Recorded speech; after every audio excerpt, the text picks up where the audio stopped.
Hey guys, my name is Attorney Walter Not the Third with Disability Resolution PA. These are the 3 things to consider while basically thinking about the potential of getting the COVID-19 vaccine. So these are things that you might want to think about before you actually take that step. I did get it. I'm happy I did get it, especially what's going on with the news right now and etc.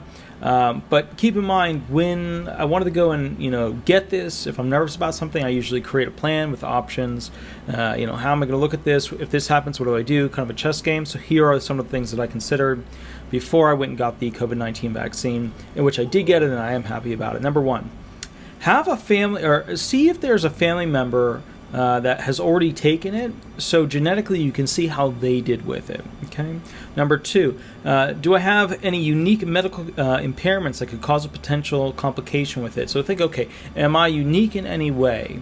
Do I have a unique medical condition which might cause some conflicting interaction with this COVID vaccine? Number 3, if so, how do I contact a virologist and specialist for my impairment that can give me a red light or green light for the vaccine, right?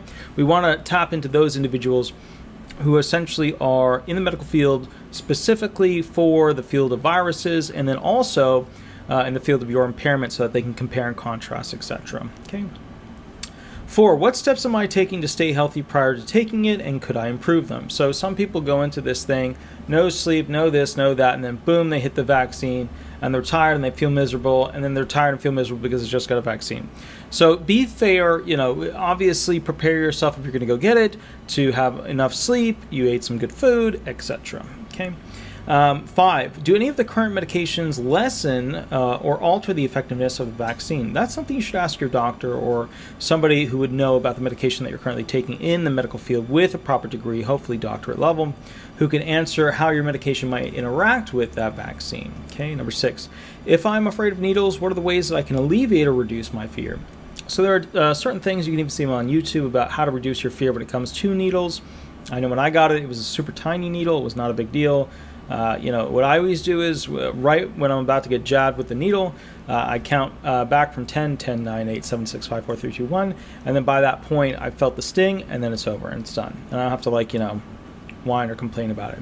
7, is there a community online where I can get answers that could be helpful, and how do I navigate it? So I started to look at online stuff, but there's no clear direct answer to who's going to have the best answers, but you usually want to stick to medical journals. But the medical journals are really tough to read because you just have to read a sentence, go look up a word, read a sentence, go look up a word, etc. Okay. 8, do I have transportation to get the vaccine, and is there someone who wants to drive me in case there are side effects? So kind of good idea is that normally when you go in for the vaccine, especially down here in Florida, is that you'd go get it, you'd wait, and then you'd beep your horn if there was a problem. But if you didn't have a problem, after 15 minutes, you just drive away, life goes on. So if you're worried, go ahead and have somebody drive you there. That way, basically, when you're driving home, you have no potential of there being any side effects or issues. You'll get home safely, while driving, essentially. Okay. Next one, number 9. Am I taking any new medications which could be problematic for the vaccine that were not considered originally with my, continuous ongoing medication that I'm accustomed to? So in this instance, they're looking at, hey, when it comes to any new medications that have popped up, are any of these new medications problematic for the vaccine?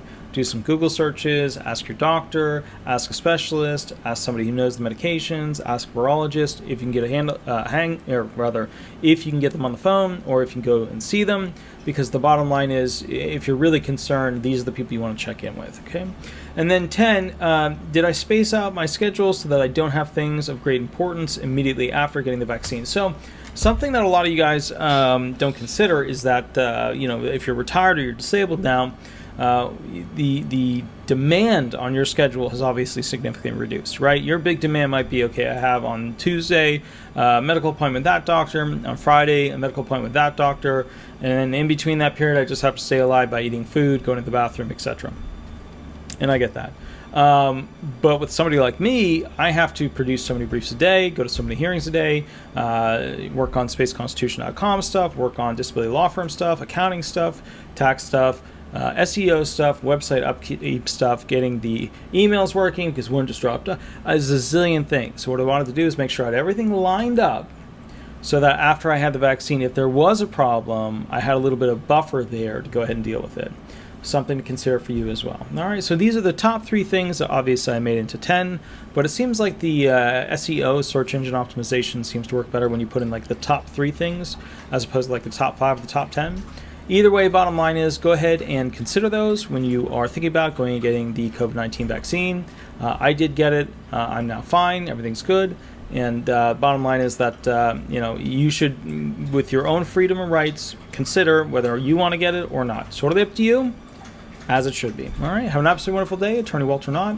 If you like this channel, please like, subscribe, leave 5 stars. Also, I go live 8 to 10 every Thursday. That's Shadow drinking in the corner. He drinks so loudly, and he's like a 29-pound dog. But anyways, remember, I go live 8 to 10 every Thursday, Eastern Standard Time on YouTube. You can always call the phone number to catch up with me, and we'll go from there. Thanks so much. Bye-bye.